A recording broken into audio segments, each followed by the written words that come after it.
Kita 5 menit saja ke depan berpikir merenungi apa yang saya sampaikan. Teman-teman sekalian, kita ini sebagai orang beriman tahu dunia ini akan dilaluin. Kita tidak akan berlama-lama di sini. Jangan sampai dunia ini menjadi target utama. Berantem gara-gara tanah, berebutan karena warisan, berebutan karena jabatan, kadang-kadang berebutan hanya karena masalah pasangan hidup. Untuk apa? Untuk apa teman-teman sekalian? Dunia ini mungkin di mata antum kelihatan besar kalau dekat. Misal, saya tidak tahu bapak-bapak mengerti nggak. Kalau ibu-ibu biasanya langsung mengerti kalau masalah contoh-contoh perhiasan. Kalau ada orang punya berlian, besarnya seperti bola pingpong, kaya nggak? Rupanya ada juga bapak-bapak yang paham. Itu kaya luar biasa. Kalau dia punya berlian seperti bola basket, kaya nggak? Coba taruh berlian yang seperti bola basket itu di tanah, terus antum naik pesawat ke atas. Makin jauh, kelihatan enggak? Orang yang perebutkan tanah 1000 kali 1000 meter, 1 hektar, berapa hektar, tumpah-tumpahan darah. Karena kalau dia naik pesawat hilang semua tuh. Mobil mewah, bangga-banggaan dengan mereknya. Kalau kita naik pesawat kayak gentong-gentong lagi jalan. Cuma hiasan dunia. Apa yang mau dikejar? Gitu kan? Seorang mukmin tahu dunia hanya fasilitas saja untuk mengejar akhirat. Akhirat yang abadi, teman-teman. Akhirat yang abadi, kejar di sana. Walad darul akhiratu lahiyal hayawan, kata Allah. Darul akhirah, tempat akhirat adalah kehidupan yang abadi. Di akhirat, kata Nabi SAW, kalau seorang mukmin masuk ke dalam surga, tidak ada capek, nggak ada gangguan orang, nggak ada sedih, nggak ada penyakit, nggak ada buang air besar, nggak ada buang air kecil.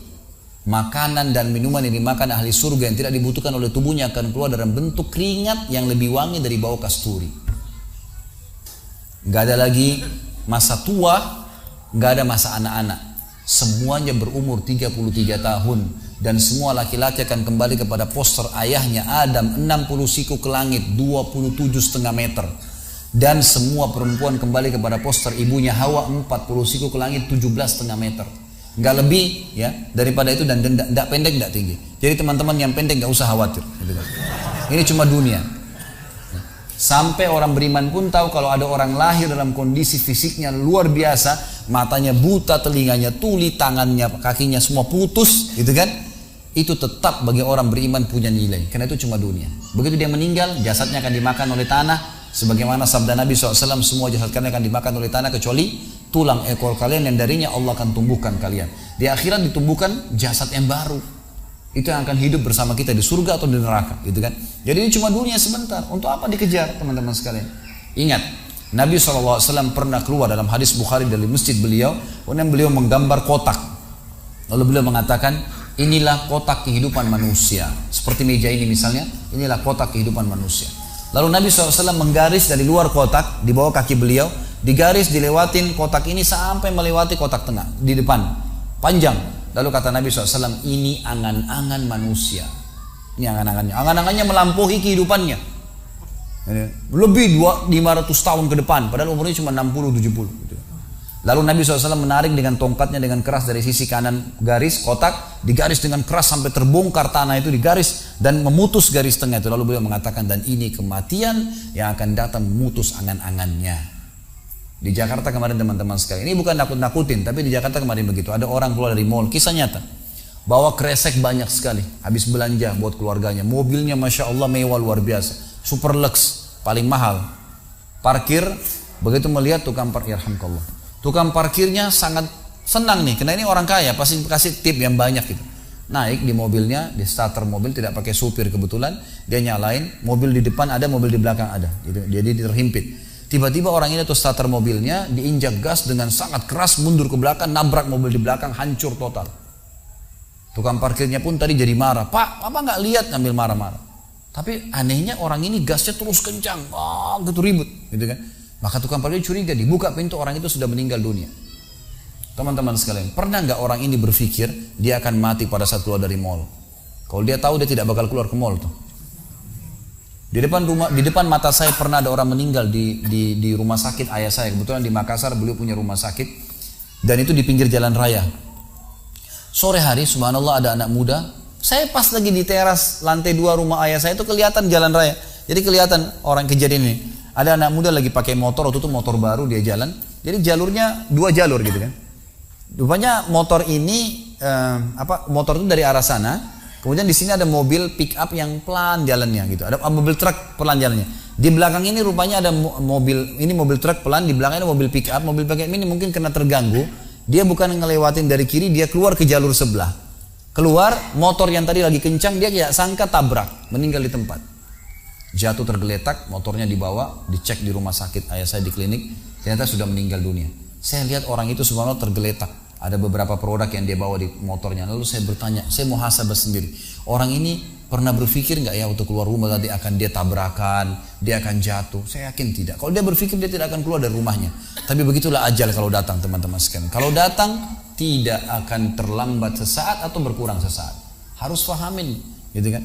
Jadi jangan sampai kita berlebihan. Saya tanya teman-teman, Anda jujur jawab. Kalau seandainya Anda ke dokter, lalu kemudian dokter mengatakan, maaf Pak, Bu, umurnya tinggal 2 minggu menurut ilmu medis. Ini ada penyakit parah, tinggal 2 minggu, dokter nggak bisa obatin lagi nih. Kira-kira orang yang seperti ini sudah divonis sama dokter akan mati 2 minggu lagi. Nggak ada lagi, sudah kankernya, sudah tumor segala macam di tubuhnya, sudah segala macam penyakit. Nggak bisa lagi hidup orang ini. Kemudian ada orang datang, temannya bilang, itu si fulan ceritain kamu. Kira-kira dia masih mau ribut berkelahi? Itu orang tuh mau mengambil hakmu, masih mau mengebut lagi? Sudah semua? Enggak, sudah, nggak mau tahu. Ini 2 minggu lagi mati. Semestinya teman-teman tidak usah tunggu vonis dokternya. Siapa yang bisa jamin sekarang di masjid ini teman-teman ada dari tembok ini tiba-tiba malaikat maut, saya lihat antum tidak lihat, malah roh saya tinggal dikenang. Khalid Basalamah pernah ceramah, selesai. Dan Anda juga bisa begitu setiap saat. Bagaimana orang bisa tenang nih dalam kemaksiatan kepada Allah sementara setiap saat malaikat maut bisa datang jemput dia dan ada hisab semuanya. Ini bahaya sekali. Baik, saya pernah mengadakan pelatihan teman-teman sekalian di masjid yang besar. Masya Allah mungkin seperti ini malah lebih besar. Lantai 2 juga seperti ini dan penuh. Di lantai 2 itu ada banyak ibu-ibu akhwatnya. Saya bicara masalah kematian selama 2 jam materi lengkap. Kemudian setelah itu sebelumnya saya bilang sama panitia tolong supaya lebih hidup suasananya, siapkan kebutuhan jenazah. Meja, kain kafan, sama menyan-menyannya semua. Kemudian di sebelah masjid buatin liang lahat. Baik Ustaz, dibuatlah. Selesai saya ceramah 2 jam, saya bilang, Bapak Ibu sekalian, saya mau ajak Anda 5 menit coba menjadi jenazah. Ada yang mau?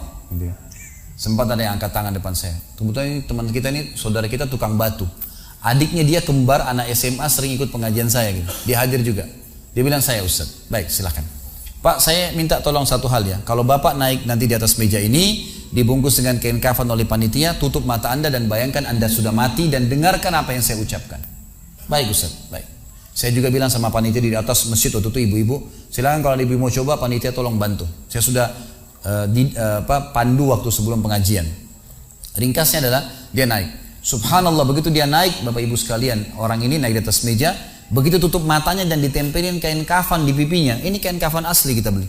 Ditempel di pipinya langsung dia nangis. Nangis dia, terisak-isak. Lalu kemudian panitia taruh tangannya di dadanya harus dibungkus gitu kan. Lalu saya bilang, Pak, coba renungin sekarang Anda sudah mati dan hiruk-pikuk di masjid ini ada orang nangis. Kebetulan adiknya dia yang kembar ini murid saya duduk di sebelah kiri kanannya dan membayangkan benar kakaknya meninggal. Mereka betul-betul menangis gitu. Ada jemaah-jemaah juga yang lain pada nangis. Hanya saya bilang hiruk-pikuk masjid ini yang sedang menangis, ada yang sedang ngobrol, ini anggap di rumah Anda pada saat Anda meninggal dunia. Dan Anda tidak bisa protes. Gak bisa bilang saya tidak mau, jangan ribut, gak bisa lagi. Udah. Panitia pun menaruh tangan kanan di atas tangan kiri, kita nggak bisa protes taruh di dada. Dibungkus dengan kain kafan pun nggak bisa. Baik, Pak, bayangkan semua peluang amal saleh yang semestinya Anda bisa kerjakan, sholat malam, sedekah bakti dengan orang tua, baca Quran, sholat berjamaah, yang Anda sia-siakan dan Anda menyesal kenapa tidak kerjakan sekarang. Dan bayangkan semua peluang dosa yang Anda tidak sia-siakan. Kesempatan zina, berzina, kesempatan dusta-dusta, kesempatan riba-riba, semua dikerjakan. Dan Anda tidak sempat taubat dan Allah akan hukum Anda sekarang. Itu Bapak Ibu sekalian, saya tidak karang-karang dia sampai nangis-nangis Bapak ini. Terus dia nangis. Lalu saya bilang, tolong panitia datangkan geranda jenazah. Datangkan. Baik Pak, sebentar lagi kami akan angkat badan Anda di geranda ini dan kami akan bawa Anda ke liang lahat sebelah masjid. Diangkatlah dia. Saya bilang, Pak, renungin, resapi tubuh Anda kesentuh dengan geranda ini. Ditutuplah lalu dipikul. Lalu saya pandu pakai mic, saya bilang, Pak, inilah detik-detik terakhir Anda bersama kami. Terus sesalin perbuatan-perbuatan dosa yang Anda pernah lakukan, peluang-peluang ibadah yang Anda sia-siakan.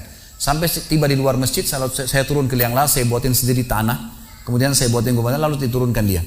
Setelah diturunkan, saya suruh tutup matanya, kemudian ditutup dengan kain. Saya keluar, lalu saya pakai mic, saya bilang, Pak, buka matanya. Inilah rumah Anda sekarang. Walaupun rumah Anda 1000 kali 1000 meter di dunia, kembali ke 1 kali 2 meter. Ini tempat Anda sekarang. Dan sebentar lagi malaikat akan datang menanyakan kepada Anda pertanyaan-pertanyaan yang Anda sudah tahu.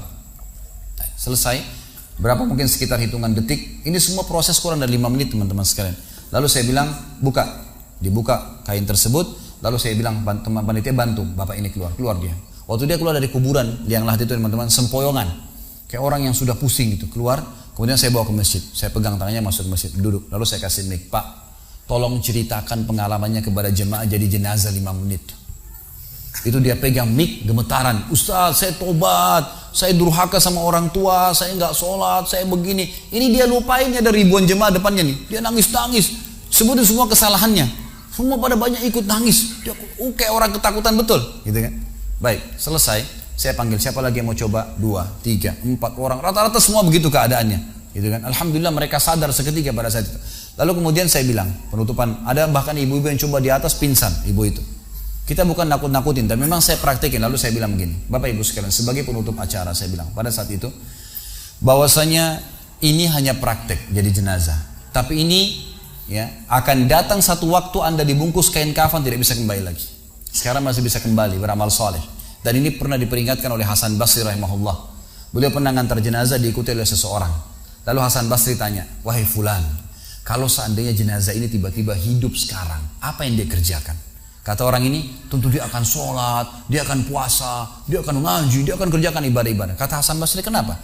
Dia bilang karena dia sudah mati, dia tahu nilainya ibadah itu. Kata Hasan Basri, yang kau ucapkan benar, tapi yang di depan matamu ini tidak bisa hidup lagi. Kamu sekarang masih hidup, kerjakan seperti dia kalau dia hidup. Jangan tunggu itu, gitu kan? Ingat teman-teman, pujian teman, ancaman teman, atau orang sekitar kita, hanya sepanjang lidahnya. Kamu hebat ya, kamu kaya ya, kamu gagah ya, kamu cantik ya, sepanjang lidahnya demi Allah. Mau apa itu? Apa yang mau direbut? Orang-orang setengah mati sholat malam sejam 2 jam, besok ceritain ke orang hanya butuh pujian sepanjang lidah dia. Untuk apa? Teman-teman yang suka riak nih, saya ajarin caranya gampang. Ada caranya gampang.